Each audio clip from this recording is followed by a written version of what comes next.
Standard Gains Podcast, episode 25, take 1. Here we go. And as of right now, we got an insane amount of support. Thank you guys so much. We're going towards 300,000 subscribers, listeners, downloads on every single platform together.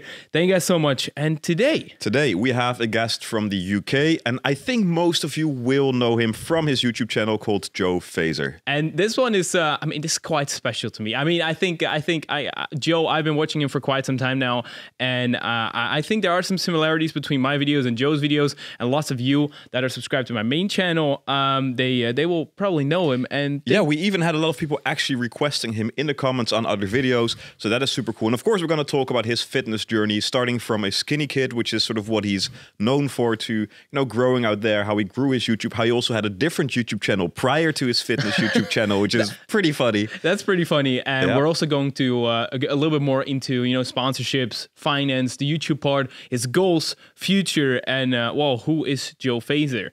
Let's get into it. Here Who's we go. Joe Fazer? Who's Joe Fazer? Who is Joe Fazer? Good question. So I'd say that Joe Fazer originally was skinny kid bulking up. Those words are how I describe it. Like how my YouTube started properly was I made a series which was kind of just like, I noticed that the fitness industry was full of big guys talking about lifting, and I wanted to come in here, and I wasn't a big guy, but I wanted to get bigger and I wanted to follow the journey. And I'd say that's kind of like how my channel's started, and it is still going like that. Like I'm still a guy trying to bulk up, trying to get bigger. That's literally my life. But now I try and like make fun videos as well as just bulking videos. Yeah, exactly. That actually leads me to one question. We were actually going to discuss this a bit later, but so you started because you were this skinny kid who wanted to bulk up. That's basically become your brand. And would you say that you keep repeating it now because it is your brand, or is it something that you still really feel like that's still me, and it's also something that maybe you were bullied with in the past and it's a big part of you? Yeah. Well, you're completely right. Like obviously the whole skinny thing is like my niche, my brand, but it's still 100% me. Like I go to the gym 4 times a week. I'm focusing on like getting 3,500 calories in every day off camera. It's all I care about. And like you said, it does stem from the back in the day getting taken the mick out for being the skinny kids. Yep. And I am still a skinny kid, and I still hate it. So I want to still get bigger and stuff. All right. I think we'll definitely get back into that a bit later. But there is a big difference. Just want to point that out. Yeah. Like, not that people think they're watching a podcast with a skinny kid, because you do know your stuff about fitness, and you've built some decent amount of muscle, especially if you compare it to I think 3-4 years ago. Yeah, so, 100%. Yeah. It's a long journey. Yeah. So it's a long journey. All right. Well, we're going to be starting with a few dilemmas. As always. Okay. So just pick one and we'll discuss them later. And they're a bit fun, and there are a bit more serious ones out there. So you can't go into in that. Explain. We had a previous guest who was like, I think I choose A because, and then no, it's just one answer straight away. There's no explanation, and we'll get into them later. Yeah. Okay. All right. First one: never ever eat pesto again, or never ever eat in the caloric surplus again. I mean, I think that one's obvious. Wait, shit. Never eat pesto again. All right. Yeah. That's what. Never eat pesto again. That's what I thought. I mean, you want to make those gains, right? Yeah. I mean, I love pesto. Don't get me wrong. Yeah. I do love pesto, but we'll get into it in a sec. You see, here we go. So, yeah. So for a more YouTube one, so would you rather have like one really big 29 million viral video every single year, or have consistent views for every single video but don't have an extremely viral one? I have consistent views every video. All right. Okay. And here's the last one: never work out in your life again, or never make another YouTube video in your life again. Oh, we gotta we gotta ask you this one. We gotta ask the question. That is such a good question. I'd say never make YouTube videos again. All right. That is definitely interesting. Okay. All right. We'll go back to the first one. So the pesto or caloric surplus. Now, of course, we knew what you were going to say, but there's this little meme going on around you. And actually in your video you posted 2 days prior to us recording this, you actually even said again, I enjoy pesto. I eat way too much pesto. Yeah. Can you? I do. I mean, obviously if I can't eat in calorie surplus anymore, then I just can't bulk. So realistically, that's going to be the option that I choose. Pesto wise, I'm addicted to the stuff. I moved into this house about 6 months ago, and like in my house, I have this big cupboard. Yeah. Which I just wait. So that was real? Because I thought you did that for the video. Full of pesto. No, I that was real. Like, I keep that topped up. Obviously, yeah, it was emphasized for the video. I would never buy that much pesto all at once. But I mean, I wasn't complaining that I had all that pesto. Okay. It means I don't have to keep going Is back. that like 1 jar a day? It used to be 1 jar a day. Now, no, deadly serious. It used to be a jar a day, but now I'm on like a more clean, bulking diet. So what's that? Like 600 calories? In a jar of pesto, there's 900 calories. I mean, hey, if you want to be in a caloric surplus, what better way to do it than use pesto, right? Well, back in the day, when I was like Skinny Kid bulking up episode 1 and stuff, I would dirty bulk like 6,000 calories, just trying. It was stupid. It was stupid, but I wanted to just get bigger and the fastest possible. So I'd have a whole bottle of pesto with too much pasta, and it'd be like a 1,700 calorie meal, which I just chow down after school every night. Gains. That's just Gains. straight up gains. Yep. All right. So, I mean, viral video once a year, extremely viral, or steady views. Why the steady views? So don't get me wrong, a viral video is sick.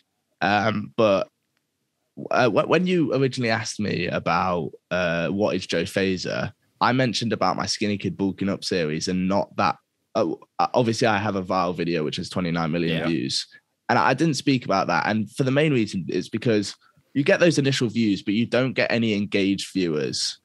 They'd watch the 29 million view video, and if I'd ever post a video before my Skinny Kid bulking up series, even though I had one video with 29 million views, nobody would watch these other ones.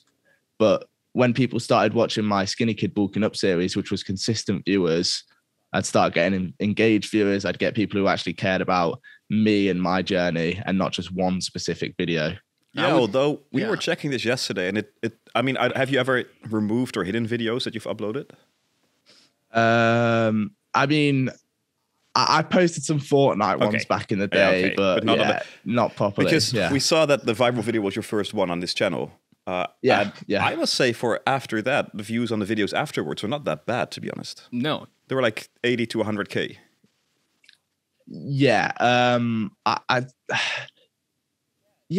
They didn't do bad, but I didn't have any engaged viewers is how I'd kind of say it. Like, if I noticed that there was a spike in my 29 million, like there was one day where I got 1 million views in one day just on that video. And I was a starting channel with like 20,000 subscribers. So back then that was flipping crazy. But it would correlate to more views on my other videos, but there wouldn't be any likes, there wouldn't be any comments. It wouldn't be proper views. Yeah, okay. I mean, I would 100% agree with you, because that's like a lot more fun as well in the process, just to get consistent viewers. On the other hand, you could also say, I'm getting, because we noticed this, you're averaging around 3 to 4 million views a month, which is pretty crazy. You've actually had higher. I think you're like 5 million this month, which is really sick. Yeah. So, I mean, if you times that times 12, if you do that times 12, then you're going over 29 million views. So that's nice. But on the other hand, if you know it's going to get like 29 million views, you can just make one video a year. That should be banging, and everyone watches. It's insane. But no, I get your point. I don't think YouTube works. What would you say? Stan, what would you say? I would say the same answer, because I can't make one video a year. I would not do that. Yeah. All right. So last one was the YouTube video or never work out again. So I mean, this is an interesting one. I found this super, super interesting. What would you have said? I've asked him in the past. I would say not working out. I think I said I want to keep doing that's YouTube. What you said. Yeah. Oh, really? Okay. Fair enough. I'd say for me, I started YouTube because it was following my journey of like bulking up and stuff, and that's why I did it. So for me, it was sort of like I started a super long time ago creating videos, and I've been consistent since then, since 2013. And it started with making videos because I liked that, and then I added this, so it's like vice versa. But we did find like a channel of yours that was quite old with super insane edits with a I think there was a lightsaber battle in there as well. So you did we got to put that on the screen. I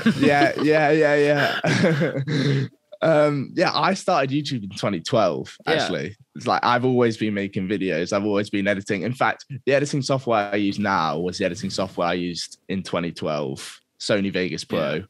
But so basically how I do it, if I go through a phase, like let's say I start enjoying magic, I'll create a YouTube channel on that. Let's say I start enjoying that as well.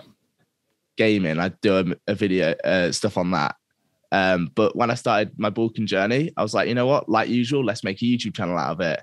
Posted the transformation, popped off. So those okay. So we got that. We got the dilemmas, and these are some good answers. Yeah. But I want to get into that YouTube phase of yours, like the first video. Can you explain to me why that video went viral? Mate, you tell me as well. I can't find it. Your video ends with 1 minute of or 40 seconds of black video. I didn't even mean to do that. People think I did that as like a way to get more ad revenue, but no, I didn't. You also never removed it. I don't know what. You could have removed it later on. Yeah, that's what I said. So the thing is, you could have removed the black part, but is there a reason why you did not do that? There was a reason why I didn't do that, because I didn't actually notice it was there for a while. But when I did notice it, it was the video was popping off. And I was like, imagine an alternate universe if I didn't accidentally have this black thing. Could that have messed with the algorithm? Could that have made it not viral? I don't know. So I just kept it there because it was doing well. That's what we thought as well. But I thought maybe there are two ways to look at it. If you look at the analytics, you could also see, hey, people are going, which is what I expect, clicking off. Yeah. Clicking off. Yeah. So the average view duration percentage wise is like bad, or it's pretty bad. It looks bad. So, but it could also be the other case that people are still waiting a little bit in the black, like something to happen, and that adds like 20 seconds of watch time, which is a decent amount on like 4 minutes 40 seconds, because the video is not that long. So I was super confused. I'm confused as well. I don't. To be honest, I don't know why that video did so well. I have no clue. Your progress as well is pretty decent in that year. It's like it's a good, but like the quality compared to a lot of others that I've seen, it's so different, and it's like this one pops off. Well, I'm sure you've posted a video where you didn't think it would do well and just 100%. Yeah, exactly. So YouTube is like, what videos would you say you didn't think were going to do great, but then did extremely well? Okay, I like this question a lot, so I'm gonna real quick. Well, I mean, do shorts count? I saw do shorts that. Count? How many views is that on now? 85 million. That was the punching the board, wasn't it? Both of them. So we had like version 1 and version 2, and one is like 85 and the other is 65, something like that. Something. Make a version 3. Yeah, exactly. Make a version 3. But I mean, yeah. I got to go way back for normal YouTube videos, but I think that counts. Shorts count. I mean, so yeah, it's YouTube is weird, especially the shorts algorithm. But for you, it's a shorter video, so that could help as well. Because there's a lot of body transformation videos that are like 10 minutes, like mine, which is getting 0 views now. Like it has been for the past years, it's getting like 0 views. But yours is pretty steadily. I mean, not sure right now. It's still gaining views every month. How much views is that? Like after 5 million views you gained last month? I can check. I'll have a look now. Because I was super interested when I looked at that. I was like, is that still like 1 million views? Is it still doing like well? 1 million views a month? Because I had that at some point as well, and then since then I got a lot of. It doesn't gain views anymore. At all. No, like yours, no. Right? Like it has been on 11 million for a year and a half. Yep. Right. Okay. Mine's still gaining like a couple million a year, I think. Yeah. So I mean, I was wondering if that like if like 1/5 of your views is still like from that old video, it will be. I've had that at some point as well. Could be a little scary, but on the other hand, fuck it. Well, for one, it's demonetized now. That's what about 5 months ago, the guy who owned the music was like, right, give me all the money. But last 28 days, the 1 year body transformation 125k. Oh, all right. It's not bad. So, no, not bad. Not bad. But no, that's actually very steady, because I was wondering, because that means you're just getting like 4 or 5 million views steadily with new videos and older videos that are picking up. So that's nice. Oh, that's sick. But that's actually even better, because I think if I related more to sort of what I am knowledgeable about, which is business, I actually had a call with 2 of my students who had 80% of the revenue coming from one client, and that client said, I'm gonna go somewhere else. So you never want to be too relying on one thing. And I think it's the same with YouTube. If you would get 3 million views out of your 4 million from that one video, and something happens like it gets demonetized, then you're like pretty screwed. So I think it's good. Exactly. Same thing works for, I mean, the entire revenue source. I've been sitting with some advisors or talking with some people, and they were like, yeah, but how do you do that if like that happens and that happens? And I was like, yeah, I mean, I got I'm not sure, I'm interested in your ways. I got the just YouTube ad revenue, you got the brand deals, and you got stuff you sell on the side, which are all basically the same for me. Like they all are basically 1/3 of my income. Okay. So I would have thought YouTube would have been like the ad revenue would have been the highest for you, to be honest. But you're saying 1/3, like it's pretty even. Yeah, throughout. Sort of. I mean, brand deals are always a little bit inconsistent. Although I got some steady my protein and then Gymshark. But then I mean, if you have like 1 or 2 more each month, it can easily get pretty close to the ad revenue on YouTube. I get you. I don't really accept that many external sponsorships. I have my protein, but then I think the last time I did one of the one of the classics like Skillshare. We noticed that. We saw Squarespace. Yeah, we saw that one. Yeah, we noticed that as well. Because it's pretty funny, because we started watching your most recent videos, and we were saying yesterday as we were preparing, like he doesn't do any other sponsorships than my protein. And if you go back a bit further, we did find a few. So I have done a few. Yeah. I've not done it in a while, just because I hate adding sponsorships to my videos. Like I feel like it ruins it. It takes a minute out of the whole thing sometimes, when I'd rather, because with my editing, and I think this leads us on to me being obviously inspired by you, Stan, like massively. Awesome. And I've said it in a video. In a Q&A before. I think I've seen that. Yeah. I think I've seen that. Yeah, I said it in a Q. I like. With editing, I like a video to flow extremely well. I notice too many people just cut a video here, then start a new video here. I want it to all steadily flow throughout. And then adding a sponsorship in there, especially when they make you say something like, this is sponsored by blah, blah, blah at the start of a video. I just feel like it's really unauthentic. I will do it sometimes, because I know that my viewers would be like, you know what, he doesn't do it too much. It's fair enough. But I don't like doing it too often. Same. So having these sponsors. I had recently done it too much in a way that I had signed a bit of a few bad contracts for long-term deals.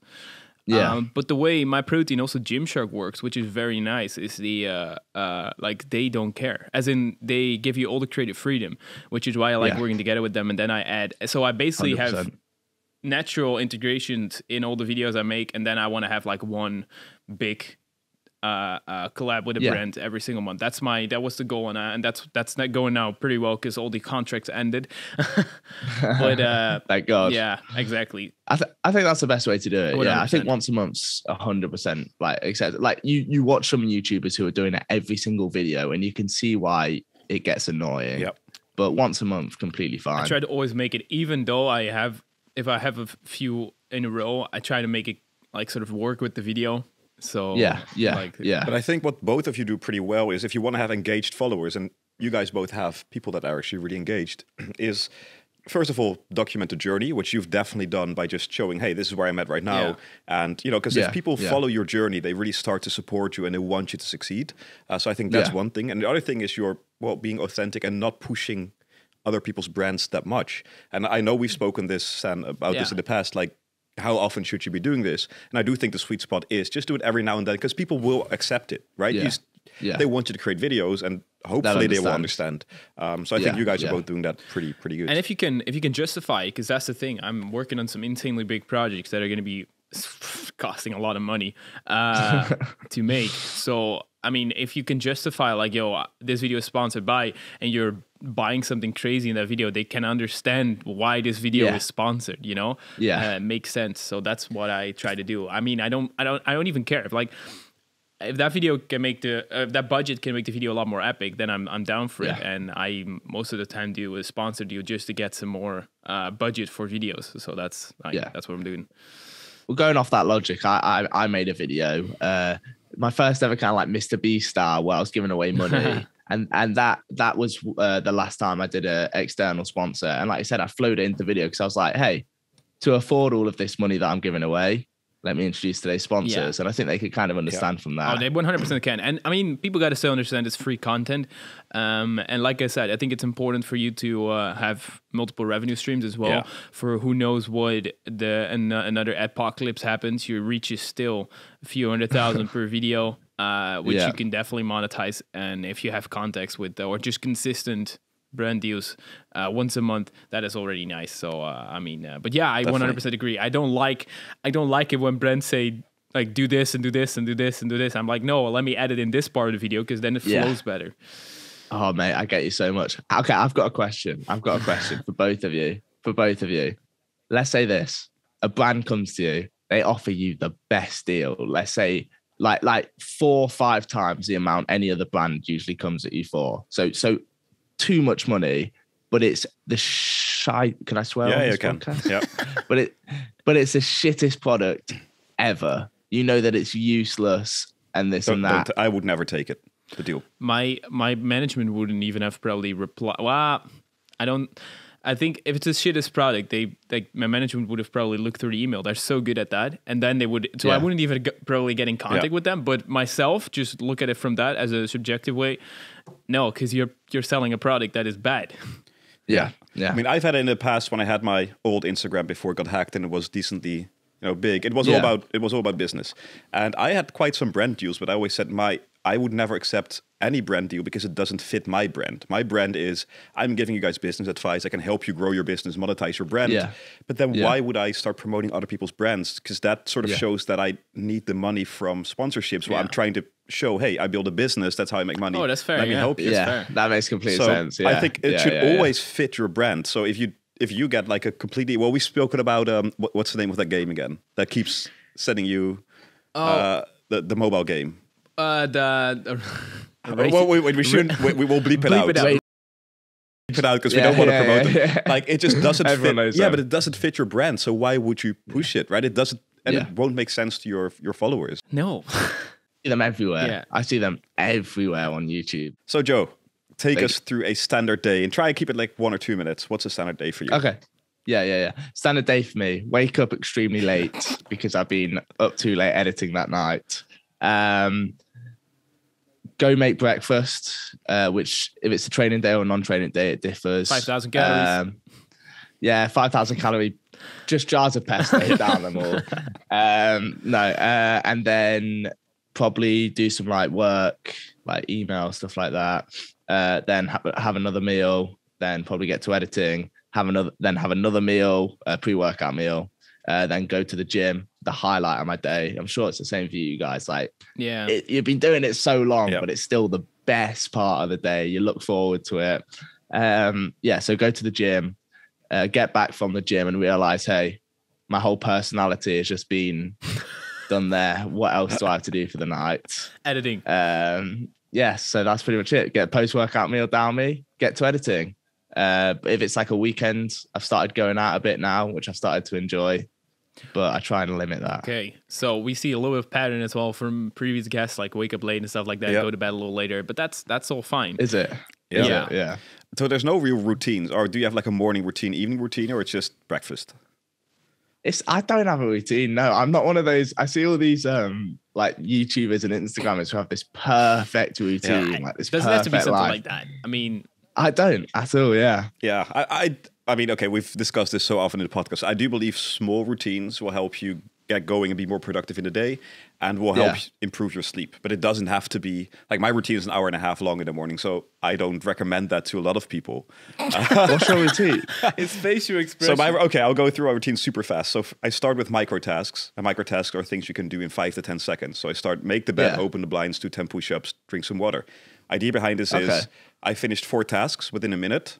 So I've been productive, and you actually take that with you through the day. And then you can dab. Yeah, exactly. And then for me, it is, make a coffee, read for 30 minutes, meditate, do affirmations. I'll actually go on a walk right now and listen to a podcast to get daylight in, which is also pretty good to start your body going. And it's a lot of journaling. And then it's basically an hour and a half later. Do you never feel like, just being blunt, I can't be bothered to do this? Yes. But of course, there's moments where you don't feel like it, but I know how much better I will feel throughout the day if I do that. I do have like a version where if I know I don't have enough time, or if I don't know, went out for drinks, I have like a very limited version, which I still try and do. But you still have those goals there. Yeah, I still really want to meditate. I still, those micro tasks, because it doesn't take time, and I want to read, but then rather than 30 minutes, I'll read for 10 minutes. So it's going off. Yeah. You go, sorry. So it's like the micro tasks, and only maybe just looking at the to-do list or goals. Only that will be like very small, and then you can also add in like a cold shower or whatever. And then you get like a cold shower, which is like a 10-minute thing to do. Exactly, like in total. But you will, trust me, you invest 10 minutes, you get back a few hours in productivity. Yeah, that's how massive it can be. I can see that. The main issue with people with routines, for example, you after this talk, you think, you know what, I'm gonna start a routine, and you're gonna do. I'll just go full. You're never gonna. So start with something really small. And because if you can stick with it, then people will actually enjoy it. But if you actually notice that, I can't do it, it's too much, then you'll let go of everything. So just start with like 1 or 2 things and keep adding things if you enjoy it. And if not, just stick with 1 or 2 things. What about like waking up? Do you like set an alarm, and you're like, are you one of those guys who's like, right, jump out of bed as soon as the alarm goes so I don't lie in? No, actually, Bob has a setup where if his alarm goes off, there's like a bucket of water that goes over that. So he's like, well, for like a year, I had a setup where if my alarm, the only way I could switch up off my alarm was to walk downstairs and scan a barcode, which was attached to my coffee machine. No, there's this app called Alarmy. There's this app called Alarmy. We're not sponsored. And there's only 3 ways you can say. So either you have to solve like a puzzle, like a mathematical puzzle. The other thing is you have to scan the barcode, and I attach the barcode to my coffee machine. Because if I'm down next to my coffee machine, I might as well make a coffee and just chill. Yeah. So that's what I had. And now I just don't really need it. But I do have my phone in airplane mode. So if I wake up, I don't see a shit ton of messages. I can just because that distracts, and that really annoys me. And we also had people here on the podcast that said the first thing I do in the morning is check TikTok, and then it's 40 minutes later. And that would... you shouldn't. Yeah, I mean, very common, actually, probably for a lot of people. So yeah, but how about you? So you probably stay in bed for a little while. Yeah, I stay in bed. I lie. Oh, don't feel bad. Don't feel bad at all. Before lockdown, I was like full out sixth form. I was doing that, so I had to wake up at like 7 every morning. And then as soon as lockdown hit, and I was like, oh shit, I don't need to wake up at 7 any morning. I just got into the routine of lying in and stuff, but I need to get out of it. Because the whole thing about going on your phone, you start scrolling for a couple minutes, and then boom, it's been an hour. It's like stuff like TikTok. TikTok is too addictive. Yeah. You don't want to, but you're going. But as maybe an interesting question for people that don't do or do not know, full time, you're doing YouTube? At the moment, full time. I think I'm going to go to uni within the next year or 2. What happened was when lockdown hit, I was like I said, I was a sixth form student, but I was going to go to uni. Like uni was the 100%. My family's very like academic. So like my brother's, he's doing medicine right now. Really clever guy. And I was going to go do IT business management. But then I made videos during lockdown. I made my schedule from once a week to twice a week, doing videos.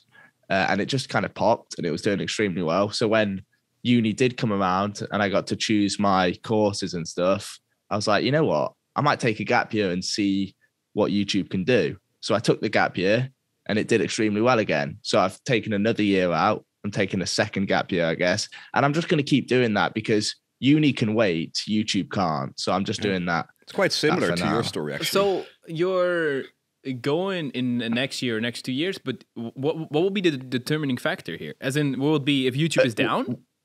No, once again, it's just how if YouTube carries on doing well, I'll carry on doing YouTube. But I don't think YouTube will do well for so long. So I think eventually I will end up going to uni. Oh, that's an interesting. This is super interesting. Yeah, why do you think it won't do well for that long? I think I just always have that. I always go into stuff with the worst mindset. So then this is what I recently had. It will always look better. I recently had that with my like even at my management, like the owner of the management that I like, she's quite high up, and she was like, I mean, how long? Let's say, how long do you expect to be like on top of the game? Like, how long do you expect to be relevant? And I was like. I don't know. I think I know how it works. I think I can keep it up for quite a long time. And she's like, well, let's just grab an average like 4 years. And I was like, wait, what? Like I've been doing decent for like 3 years. Now that will mean like I'm dead in like a year. But let's be honest. I think if you want to be successful here long term, which I think both of you guys want to, well, the main thing is just first of all be confident and believe in yourself that you will always be on top of it, and you will always, sure, the algorithm will change, and sure, things that will pop off will change, but as long as you guys stay on top of it, you can stay relevant and you can stay big. I would say at least like till 2030. That's what I'm going to be doing this. Like at least like on top of the game. But hey, maybe I'm wrong. Yeah. Maybe I'm. But I that's what I expected. That's my goal. At least. I mean, if someone asked me, do you think you can still do this? Like 30, 40, maybe even a 50-year-old? I'm like, yeah, there are people that are 50 plus and that are still killing it on YouTube because they make just videos in the right niches and stuff like that. And I just like making videos. Yeah, so that would be my answer. But yeah. I think it's how you go about it, because I see a lot of guys who have popped off and done extremely well on YouTube. And then they carry on making videos, but they don't put any effort in. Their logic is, I've got millions of subscribers. I'm going to get views anyway. Let's just chuck out a video. That's not how the algorithm works anymore. Don't care about editing. Don't care about anything. And that's when they start having like 5 million sub channels with 10,000 views. That's not how it used to work like that, but it doesn't work anymore like that, the algorithm. It used to work like that in 2015. 16 and then it changed in like at that time, and it has always been like make good videos and make sure people watch for long, and then it will do well. But back in the day, if you had a following, people would be really into the subscription feed and will be checking every single video of yours. That would be the main page, the subscription feed, and now it's just a homepage and it's just like TikTok or For You page, but then like the homepage of YouTube. So the algorithm itself isn't super magical, but it is like make sick videos and you will get sick feedback and sick engagement back. Yeah. That's the logic. That is the logic. Like basically, so because we mentioned TikTok now, and that's another topic we wanted to discuss. So I know Stan has been moving a bit to also putting more and more effort into TikTok and shorts. Content, you have a TikTok channel with quite some people and some videos that get a lot of views, but you're not really active there, are you? Yeah, I'm not. I don't really make TikTok videos seriously. Like I'll just do one of the random filters for fun. I don't edit them. I know, Stan, you edit your TikToks and stuff. I don't anymore. I have someone working like 5 days a week now for micro content. Jesus, mate. We're doing big time, big leagues. Yeah, so that's what we're doing, because I had the shorts channel that was doing very well. And then I just didn't upload for a month and a half because I didn't have the time. And luckily there was a guy who wanted to be an intern here from Germany, and he's now here since 2 weeks, and the channel has been doing like insanely well again because we have been uploading consistently. And I just know what people want in micro content, in short content. I think I know, and I think you can stand out quite fast now because there's so much shit content on there. And if you sort of make your own twists on that, or you create your own things, I mean, it can do very well. So the channel is doing like way better, or it has been doing way better than my main channel. But I mean, it doesn't mean anything because like the as in monetarily, it like monetize, it doesn't mean anything.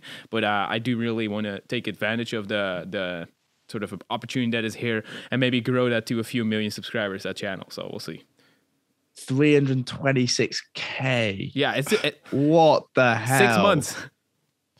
That is insanity, mate. That is insanity. Yeah. And I tried growing YouTube channels and I always got annoyed, and then I saw him start a new one, and then that's when I thought, okay, I'm going to stop. That's just, but back to you. So back to you. Why do you choose not to use micro content? Because it could boost your views on every platform. Could. I don't have much time as it is, because editing takes way too long, and I just want to put everything into my main channel. Exactly what I felt, and I felt the exact same thing. That's why I didn't do it. So now I'm happy that I have someone else. But sure. So I'm not at that stage where I'm going to get someone else yet, but maybe in the future I'll be there. But I get you. Like, you don't have much time as it is, and now you've got someone to do it. It's perfect. Yeah, actually, behind the scenes, it's super crazy to see, because you're doing everything like basically on yourself, right? I do everything myself. Exactly. Yeah. I mean, I've got plenty of, like, also the finance stuff. Like, I think in your last video, you even said like your parents are probably helping with that a little bit. I every week I do tax stuff with my dad. Like, I do several hours like sorting out all of that, which is boring as hell. But no management or anything for. I mean, you don't really want to have sponsor deals, but if you want to have one a month, you do it yourself. Oh no, I have an agent who does the odd thing. But to be fair, now we're just kind of good mates. And if you find someone who's a good sponsor, he might send it to me. But you must be getting quite some emails from businesses, right? Because your channel is pretty big. So I get so many emails on my Gmail account, but I don't reply to any of them. I don't really look at it, and I need to start. I'm not very business switched on. I think you need to find a management. Probably, I mean, like, I have this. I think around like 4 people working here, and at 10, that's mental. 10 plus people that I work together with every single month, even just for Facebook or for with Bob together, obviously. But also a management, and I never wanted a management. I never ever. Like, I was like, I can do this myself. Managements, they just want to fuck you up. They want to take 20% or 50% of everything you make in your life. And until I found just one in the Netherlands that was very like, yo, we take 20% of every brand deal, but we're going to 100% guarantee you we're going to make every single dime back and even more. And we will do all the work, all the emails. If you need you need a place to film for this, which I'm testing out right now. Hopefully that's going great. We'll keep you updated. But we're looking for a big space to record at. So, I mean, they're just helping with that as well. And I thought I'd never get a management until I found these people, and they are helping tremendously. And they have literally like times4 what I normally would ask for a brand deal. They did times4 that. So how long ago did you get them? Beginning of the year. Wait, so you were doing everything yourself longer ago, right? It was we started like talking last year, and you signed this year. I signed end of last year, so it's been almost it's been almost a year now. Okay, that's pretty cool. Okay, yeah, okay. I definitely look into it if I were you. You'd recommend it, but make sure don't say yes because you're now hyped, maybe because of this. No. Don't say yes too fast, because you read the contracts, make sure everyone reads them, and then if you have your good management, then you can let them read all the contracts and all the emails and have them reply to everything. Well, with the contracts and all of the legality side of everything, my dad, I show it to my dad, the contracts. Nice. He does that for a living. So cool. He can go over everything if there's ever anything wrong with it. And stuff like that. Your parents have been or are even still doing part of the finance part, right? I have my dad. My dad is in one of my employees. Once a week, he works for me. Your dad, your brother, your sister. Dad, that's what I was gonna say. That is so sick. It's pretty. I've once hired my sister as well. It's very interesting dynamics. Dynamic, yeah. Is it a good dynamic or a sometimes bad dynamic? It is, sometimes it's not. It's like a. I would say it has more pros than cons, definitely. A lot more in terms of sort of the privacy, but also like the trust. Because I trust my brother with all the footage I send him. Like, it's not that I send him any fucking weird footage, but I mean, there are some. I had an example last time that I was like, if I send this to an editor, he's gonna be like, "What the actual shit?" I think you said like your shorts fell down or something or whatever. Oh yeah, something like that, shorts or whatever, or So it was super. And my brother is like, he's just laughing at it. And he's like, "All right, let's go continue with the edit." And my I got you. And I mean, all the finance stuff. Obviously, your dad, or parents, that's super nice. I mean, I think these days for me to round this topic off. So I actually once bought my parents' company at some point when I thought it was time for them to retire. So I bought their company. But I still use them as sort of advisors every now and then. Yeah. So last week, short example, I've been trying to find new employees for a while. I found 2 last week, and one is like really, really expensive. And I wasn't sure, so I actually went to them, hey, shall I pay, this will cost me like over 100K to hire someone. Should I do it, right? So, and it's always nice to have someone who's really close to you, who you 100% trust, and then also know the business. Yeah, they know the business, So I think that's... But I mean, my brother, for example, like, it's hard to sort of, if I say something to him, it's not going to be as harsh, like, he's not going to take it as seriously as if someone else, like his employer, like, would be saying like, yo, if you fuck this up one more time, you're gone, or something like that. I got you. Although, I got you. Maybe to round this off, I have been here where a little accident happened, maybe with a camera, with a lens, or with water falling on the floor. It's funny how the dynamics are, because if that would happen in my business, and one of my employees would break something or do that, I'd get really pissed at them and I can't really say anything back. Here, you are his employer, but you're also his brother. So you get into sort of a fight, which is weird because it's like such a weird, I mean, a weird dynamic. Yeah. You could literally like flip me off, for example, like you'll fuck yourself, and then it's like you don't do that normally. But hey, that's the deal. That's the deal. Okay, so Joe, yes, we got to talk about something. Yep. Go on. I recently saw a story of yours, and you said, my mic sucks for voiceover. Can someone recommend me a good one? You've got one of the best mics in the world. What's the problem? Mate, it sucks. No, we use the same ones. He used the same one. This, like, these are my mics for my videos. No. Yes. These are my voiceover mics. You know what I think it could be? I think it could be the this little box.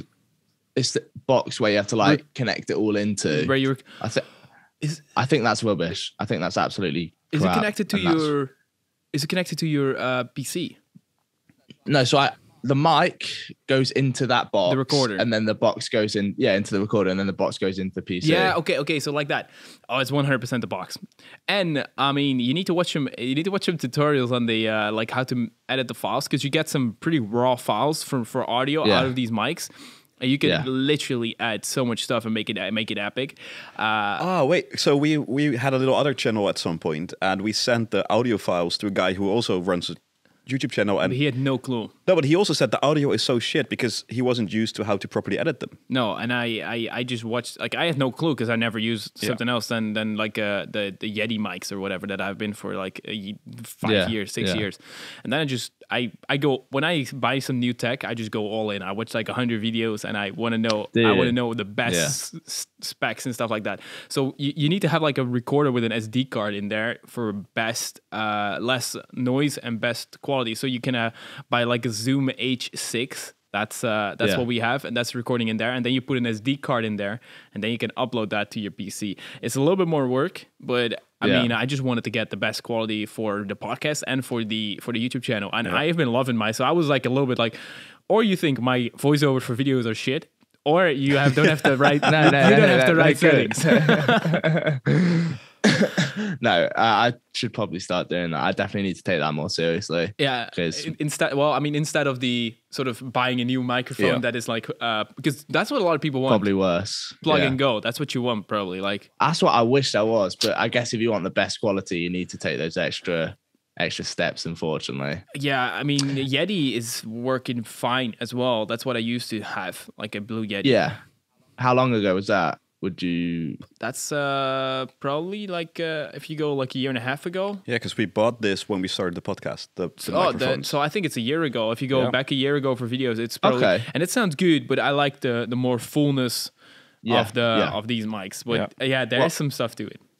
I mean, considering our both of our channels do heavily rely on like commentating and stuff, I guess it is a massive thing for us compared to other YouTubers who it's not as big of a deal of. I was literally like watching a guy, it was going like 15 million views. He was just cleaning like cows, like the underneath of their feet. Hoof? Is that the hoofs? Is that like is that what's called in English as well? Oh, yeah. It went mad viral. Horseshoe. Yeah, horseshoe. Yeah. Yeah, but then for a cow. Yeah.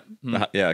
Cow horse. Oh, cow shoe. Yeah. Okay, Karen. There you go. So I wasn't sure like if that was but yeah, So that was mad viral. So I clicked on the video, and the guy was, I think he just literally just spoke into his laptop mic, but that like 50 million views. So it doesn't really matter. You even see people having their phones like this, right, to record to record the sound, and then. I mean, I get it if you're on location and I think you've done it when you went to the festival.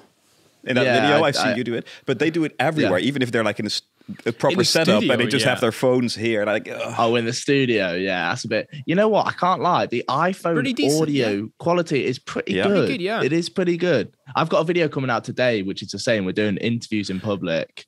And obviously I have the camera audio on as well. But the iPhone audio is so much better for stuff like that. Makes sense because you're not going to bring this whole setup and like. No, I mean, you could have like a boom mic or something like that. But fun like you're talking about this because I wanted to ask about like a little bit about the future of Joe Fazer, but also something that I noticed a little bit. And that is you said like the interview, right? The interview style. Yeah. I feel like you're. Going towards a little bit of a different niche as well in terms of content, and that is more like the interview style, more street. You also said you're going out a little bit more, and I felt like you were. I mean, not sure if that's like maturing, but maturing Joe Fazer maybe.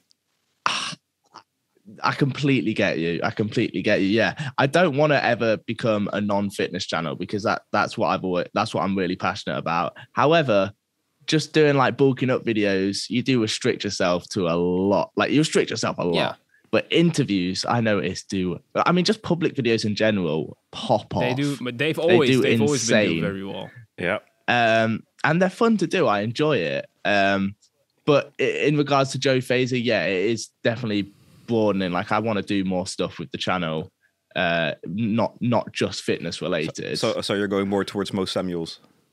Or I would actually say like because parties Jesse James West because I'd say Jesse James West is a great example. He's absolutely killing it. He's killing it. But he's like a style niche on his own because of the consistency and style of the videos. I would say it's not just he just does not give a fuck at all. But in a nice way. Yeah. So there you go. So that's super fun. But I think he doesn't give a fuck, but in the most give a fuck way possible. It sounds weird, but he is one of those guys. Like I've spoken to him. He takes YouTube so seriously. Oh yeah. He takes YouTube so seriously. Like he's grinding 24/7. He's posting 3 times a week. Yeah. And I'm like, how the hell do you do that? He doesn't edit his videos. No. I know that. Fair enough, but still takes a lot of effort. Definitely. How much time would you say you spend on preparing your videos? Preparing them, does that mean like do you really plan them out? Yeah, really plan them out in detail, or is it more free flowing? I definitely try and give myself a rough idea of what I want. But then I kind of like go to the shoot. Like if I'm out filming in London, I'll kind of wing it. But I do have that like rough structure. Yeah. All right. Same with editing. I always go into my notes and I try and create like a little script, especially for the start part. Because I always try and have like a 30-40 second intro to kind of explain what I'm doing. And I'd have a script for that. Yeah, because I think we've spoken about this with Stan as well. You start by thinking about the thumbnail and the title. Right away. That's basically one of the first things he does. Really? Yeah. So that's this. Yeah. And well, we discussed this prior to recording this. We said we feel like you free flow a bit more, just go with the flow. So I guess. But I mean, definitely like story wise, there is a story for like the muscle suit video. You definitely had an idea of what you wanted. You definitely had like an intro in mind probably as well with like ordering it and stuff like that. Wrote it down. But yeah, and obviously for voiceovers, you need a little bit of you need like a script to be like, yo, I want to say this as fast as possible, give all the information as fast as possible in the 30-40 second 1 minute intro. So that's always there. But I do like, I have so many video ideas laying around that I've been laying around for months. Some because I can't do them, and some because I feel like they're not epic enough yet, or they're not epic enough, but they have something written down, and also like what kind of title it will be and what kind of thumbnail. Really? Thumbnails are the last thing for me. So we're complete opposites in that. Thumbnail changes almost 100% of the time. It changes, but the idea has to be there. And I will change it at the end most of the time and tweak it for either 50% or 100% or whatever. Yeah, and I do create the thumbnail at the end. I don't create it in the beginning. I have the idea or rough, like I've written out what I want to be in there. But I do, want to make sure that if we're going to be spending, maybe it's going to be weeks, months on a video with maybe even a budget of thousands of bucks. And it's going to be like, I at the end, I'm like, wait, how am I even going to package this video? I'm going to sell it. Yeah. I want to make sure that I know from the beginning that it's going to be good. I even have videos that I feel like I don't even know what the video is going to be about, but I have an idea. I have a title and a thumbnail. I don't even know what's going to be the content. Well, yeah, I completely get you. Like, it's all great making an amazing video, but arguably the most important part is getting them to just click on the video in the first place. So, yeah, completely agree. Yeah. But even if we have a podcast with just the two of us, so we don't have a guest, we start by thinking, okay, so what kind of thumbnail and title do we want to have sort of from the topic, and then we will see what we'll actually be speaking about. So, that's the way that we do it here as well. Yeah, I got you. So that's we were interested in that. So we see where you're sort of in the like going, and it's awesome to see you also try some different stuff. But the real future of Joe Fazer, is that going to be gone in like 2 years, and you're going to go to uni and maybe upload like once a month, or? No, if I were to go to uni, I'd still make YouTube videos, but it would kind of bring me back to my old days of vlogging while I'm at school, and I know that people enjoy that because it's kind of like a lifestyle thing. Just follow. Do you know Nathaniel Messiah? Yeah. I've seen you post a few pictures and videos with him.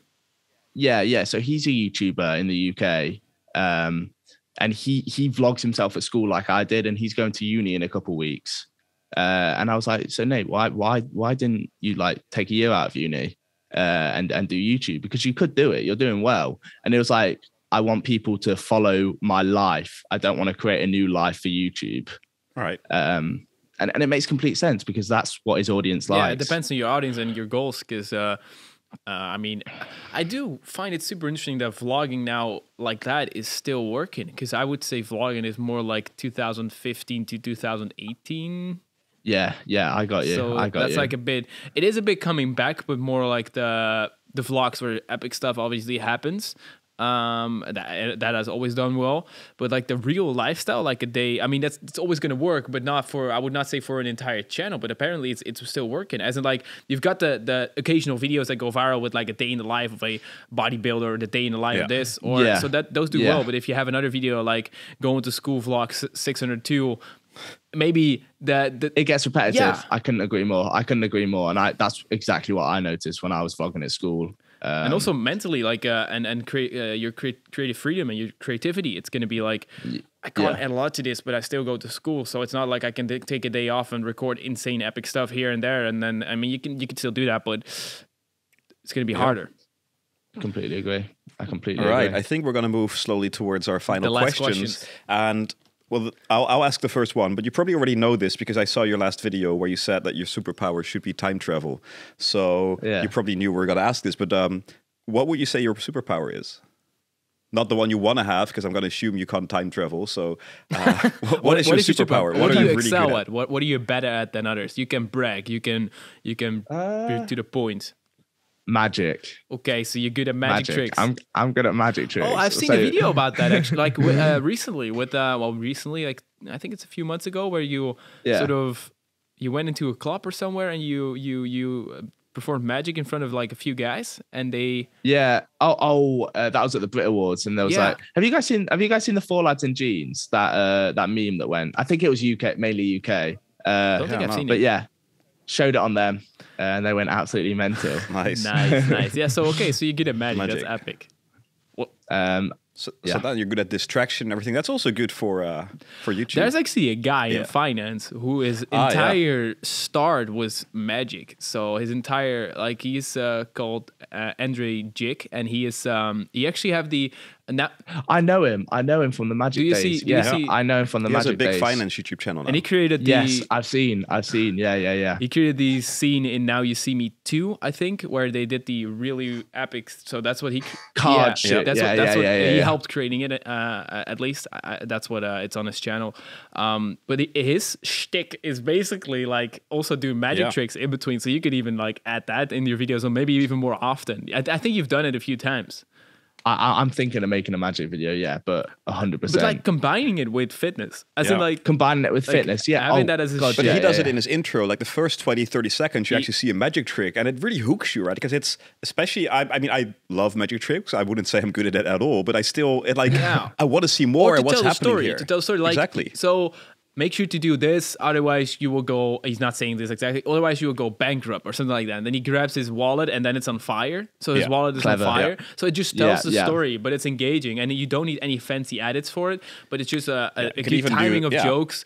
And it could make a lot of videos even more fun, or even just randomly perform in front of strangers to tell the story as well. That could be super fun. Or you can even do the same with gains. Do this, or your gains will be gone, and whatever you have is like. And then your it's on fire. and that's so important. Like having those just your own things, random stuff, which gives it. Stan, do you know Hiller Smith? Is that an editor?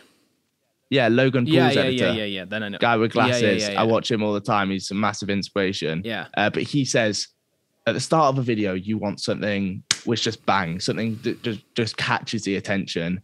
And magic is a perfect one. Exactly. Yeah, 100%. So, and especially if it's your own thing, so people recognize it as your thing. Yeah.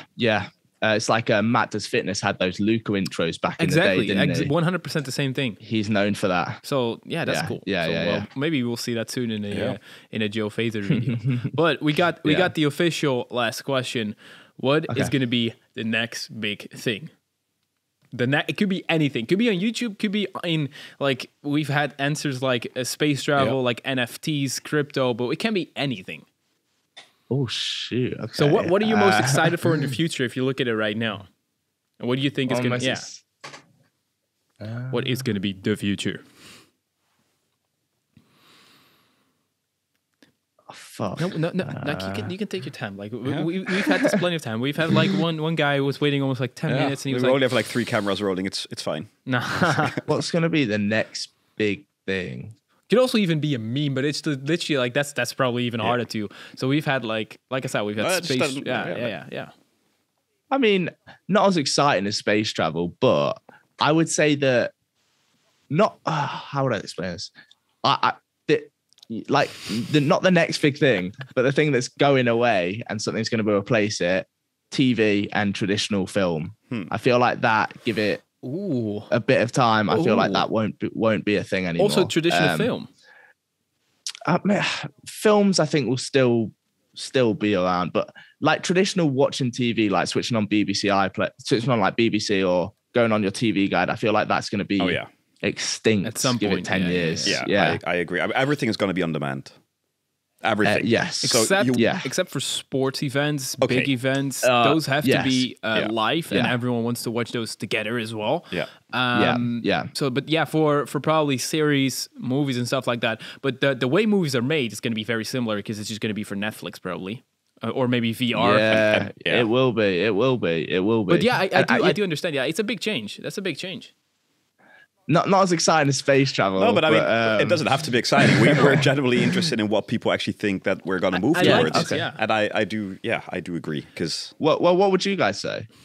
Well, I there's so many things, but right now I'm kind of big into NFTs, which like 1 month ago I didn't know much about it. I actually got on the board of advisors for a pretty big NFT project, so that is what I think is now going to be the next big thing. I think it's NFTs. I heard a little bit about that. I know Logan Paul dabbles in NFTs. That's all I really know about it. Yeah, well, we can definitely off camera speak a bit more about it. But I think it's going to be crypto related as well, as in like shorter term maybe, but obviously, and I feel like space travel is epic, but I'm not too sure how accessible that's going to be in the. Did you see last night there was the first from SpaceX commercial flight with only tourists, and they went higher and further away from the Earth than the International Space Station. Yeah, exactly. So and they saw, what was it, like 14 times sunrises a day. And they were there for like it's insane. So it's crazy. It's epic, yeah. But like the accessibility, it's going to to be years and years out, like decades away for it to be accessible, or even be some. Maybe it's going to be even like it's going to be hundreds of years. Like, but we'll see. But I think it's going to be shorter term, like the way finance and stuff is going to be looked at. I think crypto wise, because there's so much movement in there right now. It can't be that there is no sort of. I think it's going to either explode or implode. It's so interesting to see what's going to happen to the financial system. If you look at El Salvador now, that actually announced or started accepting Bitcoin as an official payment last week. Yeah, it sounded cool, but now they have so many issues there because it fluctuates so much in price. So I'm super interested to see banks want to, like the European Union wants to create their own cryptocurrency now as well. And there's so much going on in that space. Yeah, a lot will change. And I think something will pop off soon. After the pandemic, something we wouldn't have expected. I think something, I don't know why, but like if stuff are getting access, maybe like you said, movie theaters are becoming extremely popular again. Like who knows? Something like that. People missed it, even though they didn't know they would miss it. Something like that. Yeah, I think that could be happening. But how is the pandemic where you guys are? Is it like right is now, it kind of at least? I mean, it's fine. Chill. I mean, I think we are. Is everything opened up? Yeah. I think we have been way less strict than the UK, for example, but also other countries. Even though you guys fully opened up a bit faster than us, but it also closed back down. Several times. Yeah. Because I actually, prior to the pandemic, I used to live in London, and then I had to choose, and I decided to move back here when the pandemic hit. Mad. So. I was traveling, so I was living in London and here, both. I was traveling all the time, and I noticed, okay, if I go to London, just the restrictions are so extremely more severe than over here, so I'll just live here. Right. The question is, which one did you prefer? London or... I think there's always something about probably abroad. Well, what I really noticed is, I used to live in Chelsea, so it's not the worst neighborhood. Chelsea, okay. Chelsea, and later Battersea. So I lived in like a pretty nice area. What I really noticed is over here, people are very like, Bob, why would you push more? You make enough money. Why should you push more? Push yourself more. Whenever I went to London, especially those areas where all my neighbors had a Ferrari, a Lamborghini, and some other cars, I was no one. So every time I went there, I was super motivated to push more. And whenever I went back, I sort of felt more. But I like the combination because I think London, it's also easy to really lose yourself and just it's a bit like LA or maybe even Amsterdam. Like if you would have lived in Amsterdam in a nice neighborhood and it's going to be. I honestly, if you those areas in London, it's really like, at least I felt like being a complete beginner who had nothing, and I like that feeling as well in a way. Yeah, true. Yeah, I got you. Okay, I got you. That's a nice way to end this one. I mean, the question to the audience: what do you think is going to be the next big thing? Let us know. And I want to give a huge shout out to Joe Fazer for being here. Thank you, man, for being on the podcast. All links. Thank you for having me. I loved it. Oh, that's epic to hear, man. That's epic to hear. All links in description to Joe Fazer in the show notes everywhere. And thank you so much for watching. Thank you so much for being here, and we'll see you next time. Baba booey.